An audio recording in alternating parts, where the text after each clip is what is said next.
everybody. Welcome to another episode of Soundcheck. That's what I'm calling it, Soundcheck. Yeah. Saturday night, we went and saw Amigo the Devil at the Cornerstone in Berkeley. It's now Monday that we're recording this because we are not used to shows again. And we were out late, and we're old now. Well, at least I'm old.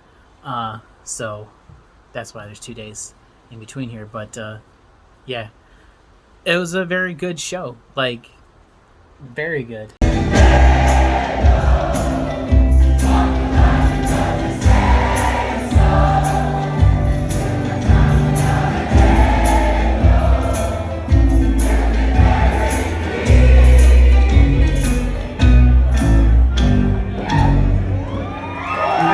Yeah, I was very impressed. It was better than the big stadium show that we saw the night before.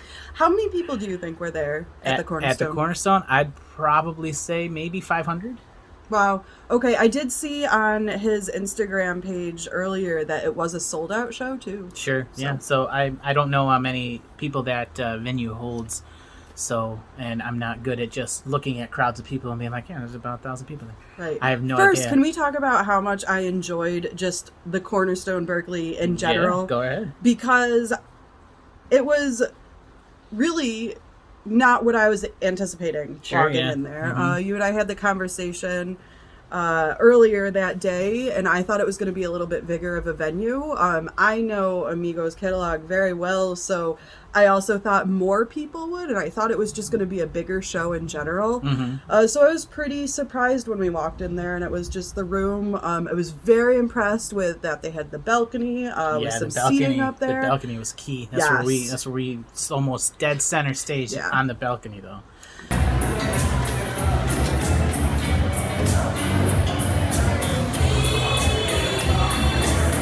It's where the old heads go. It was very nice.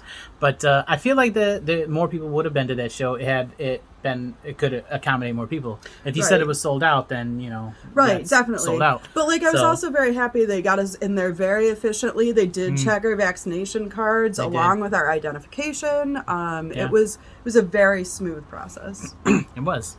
So let's get into the acts. The opener was Stephanie Lambring.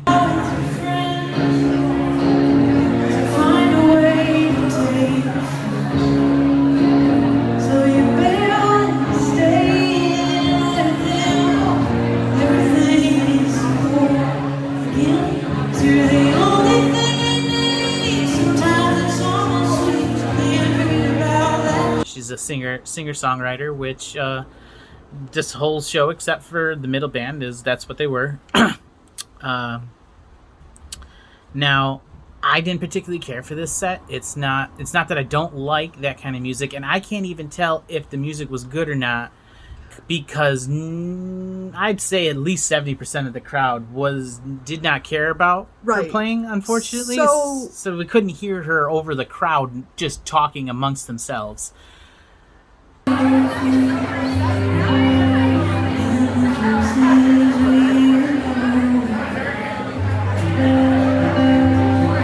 And that made me very bored. I was very bored during her set. Right. I tried to listen very intently to her set. She was very raw and open and emotional, and I loved that. I would have eaten that up in the correct setting. Right. I wasn't prepared for something that soft, I suppose. Yeah, it was pretty tame musically. Yeah. But at the same time, and I know that the crowd was just very excited to get into what they were really there for. The crowd did feel rude, and I did take some videos because you cannot hear Stephanie over the crowd. Yeah, so and that was very unfortunate because she is very respectable. She has great writing. Amigo really called out her writing style, which I agree with. She's great at what she does. Right. I don't think the crowd gave her a good enough chance to show that she was worth their attention, and that was definitely a shame to me. It was, but maybe somewhere down the line we'll hear her again and we'll be like, oh, that's great. I don't usually seek out that kind of music on my own, so It has to come across my plate in some other way. Yeah, So- it made you feel some things, though. Yeah, it did. But next up we had what? No, I they're don't- just... I'm not good at great. transitions yet. No, that's not you. It's just the next people that came onto the bill were so 180 in Yeah. the opposite direction. The Tejon Street Corner Thieves.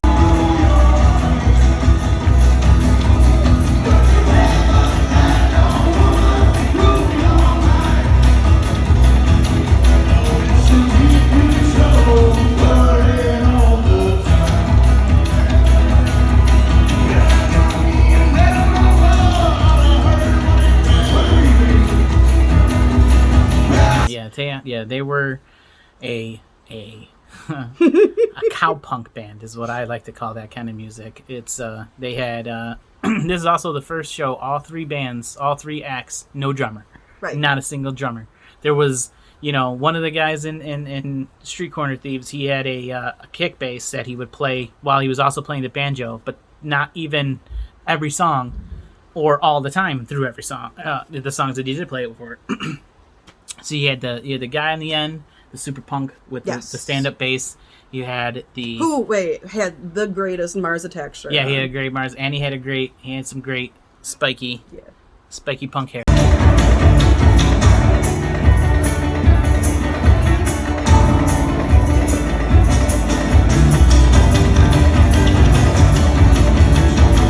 Always It was good.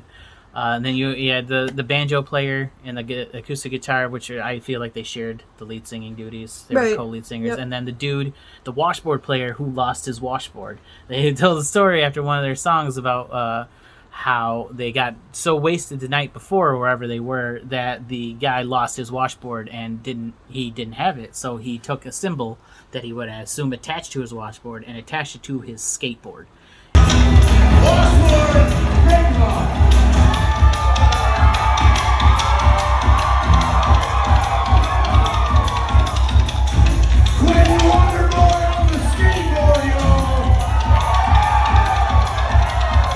And he had these metal finger taps on that I assume is what you would play a washboard with, and he just tapped on the skateboard, and it was amazing. Perfection. Like, I don't know what the song, because I've never heard of this band and never heard any of their stuff before, and so I don't know what the songs sound like with a washboard, but maybe from now on we just use the skateboard, because it was a really good choice in such a pinch, right? Because that's basically their whole percussion section is gone if he doesn't have anything to play on. So it was amazing. Yeah, I was instantly enamored with this kid. Just his whole stage presence. It was so refreshing and carefree and just go with the flow. So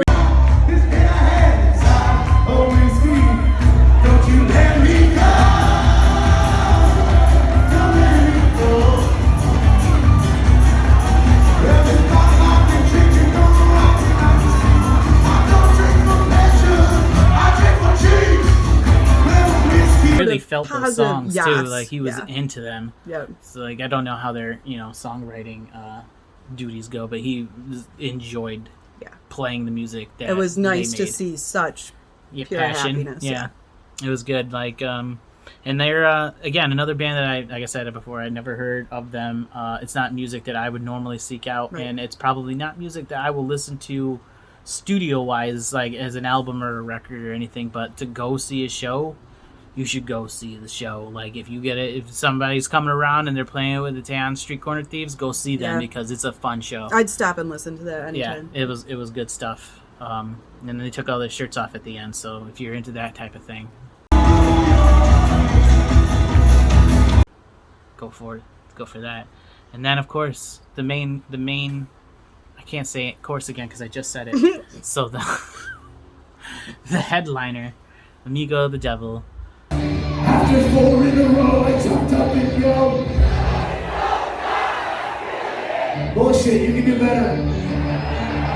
I got more faith in you than you have in yourselves. Awesome. Like, exactly. I won't say exactly as good as I thought he was because he was better than that, but he did not disappoint my expectations with his performance. It was super awesome. So, just with how exuberant they were, the Tejon Street Corner Thieves are a tough thing to follow because Energy-wise, of yeah. that energy. And like a lot of Amigos songs are just so hard and passion filled, but they're not like lively bounce they're not around upbeat, songs yeah. like you would for the other guys.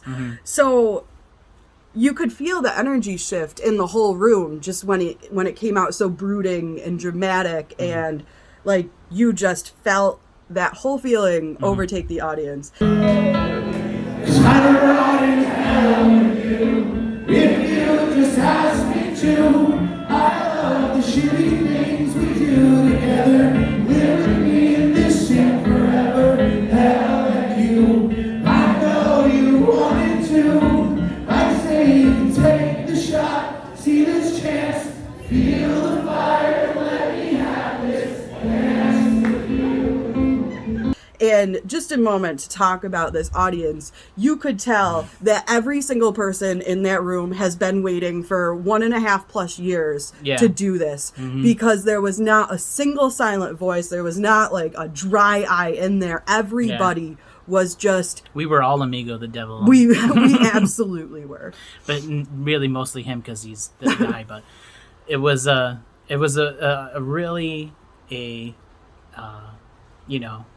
whole real black and white difference between the kind of crowd work we saw with Green Day, where it was he does it so it's such the same that it's the same So forced, stuff that I saw 4 years ago when we saw him, as opposed to this where it was everybody was into it, and it was done with feeling and emotion, and we all were on the same page. Because there's a point where we were clapping and harmonizing with one of the songs, and he told us to go faster.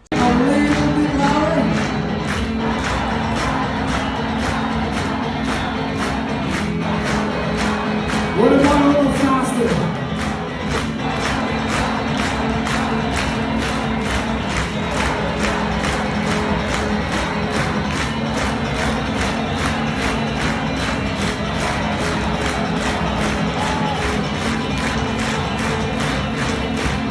So we just got fast, got the chance, and the clapping got faster and faster until eventually it fell apart, as all things do, because you can't have that many people on the same pace. But it was. I hope you got a clip of that. I did. Good. Yes. Yeah, you did. So we'll throw that in here. So it was just a complete 180 from the crowd work from Green Day to him, and he was just a lot more happier than I would assume somebody that writes those kind of songs would be, which is great. You don't want to go to a show and feel bad afterwards. Right. I felt like an equal to him almost. Like his thoughts were the same thing that like my thoughts would be too. And it was cool to have somebody that like can have those deep, dark and tough thoughts and convey them very well, but also still be a regular person. And he's not, at the end of the day, super Robert Smith from The Cure sad. He's just normal sad like the rest of us. But I don't think he's sad. You don't think he's sad? I think I think there's some sadness. You can't be not sad and write the kind of music that he writes. You got to be sad a little bit. Okay. So, I'm not saying I want Amigo the Devil to be sad forever, but he makes amazing art with it, so it's good. That was Amigo the Devil. It was. I advise anybody who has not heard of or has go check it out. Listen to his albums, Spotify. Go buy them, whatever, and then go see him because it's a good show. Agreed. And it's worth your money. Very much agreed. So yeah, our next video will be somewhere around the middle of September when we go see King Buffalo. No. You're actually a little incorrect. Oh, because I'm incorrect. September 11th, never forget. Oh, September 11th. We, along with my amazing sister, are going to go see Newfound Glory. Yeah. That wasn't a very positive yeah. You should be like, Yes! No, because glory! I did the pop punk yeah. Yeah! Yeah! Yeah! So we will see you then. Yeah, until next time.